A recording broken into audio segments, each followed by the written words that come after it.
हाय नमस्कार जय जगन्नाथ मु मो यूट्यूब चैनल रे आपण मानकु स्वागत करुछि। मु आज पनीर मोमो बनाउछि। मुठी आग मैदा को भल भाव चकटी नहीं मसला प्रस्तुत करने मु पियाज दीटा काटी नहीं बड़ पियाज पनीर छोट छोट करी काटी नहीं किछि बंधा कोबी आउ गोटे गाजर काटी नहीं कड़ाई बसई नहीं एबे आमे तेल पकई मसला प्रस्तुत करिबा।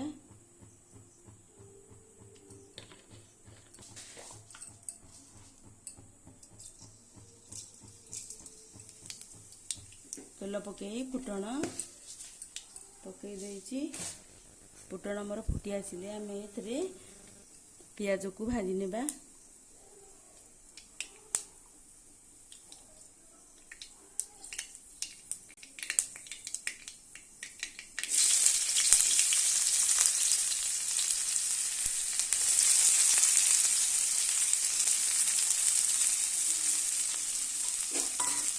भल भाव पियाज को आम भाजी नेबा। पियाज मोर भाजी आसला एबे आमे बंधा कोबी आ गाजर को ऐड कर नेबा।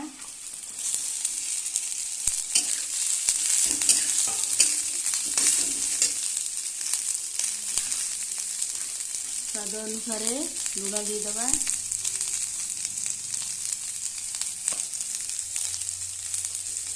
हल्दी पाउडर गोटे चम्मच,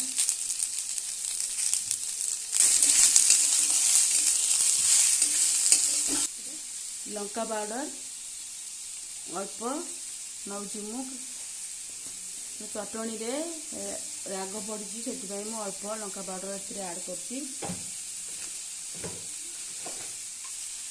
गोटे चम्मच धनिया पाउडर,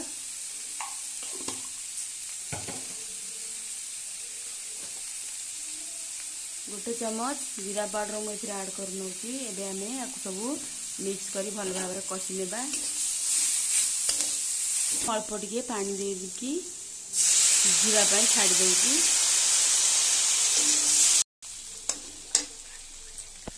मोर सिझी गलानी परिबा। एबे आमे एथिरे पनीर ऐड कर नेबा।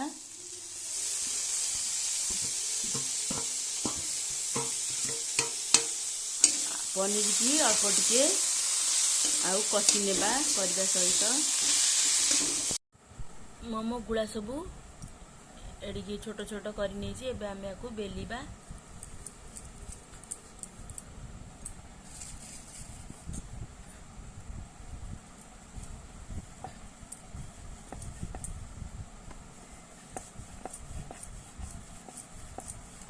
एही परी भाबरे पतला पतला करी एतिकी साइज रो बेली नबा सबतक। एबे आमे मोमो रे स्टफिंग देकी केमिति भांगीबा देखंतु। एही परी भाबरे भांगीबा।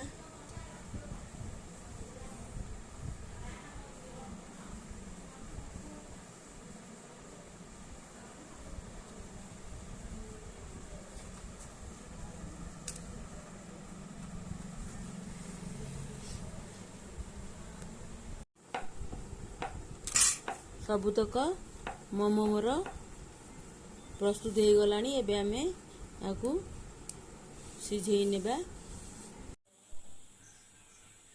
पानी मोर गरम हो आसिलानी। मु एबे छांच बसैकी एथिरे तेल मार देइची।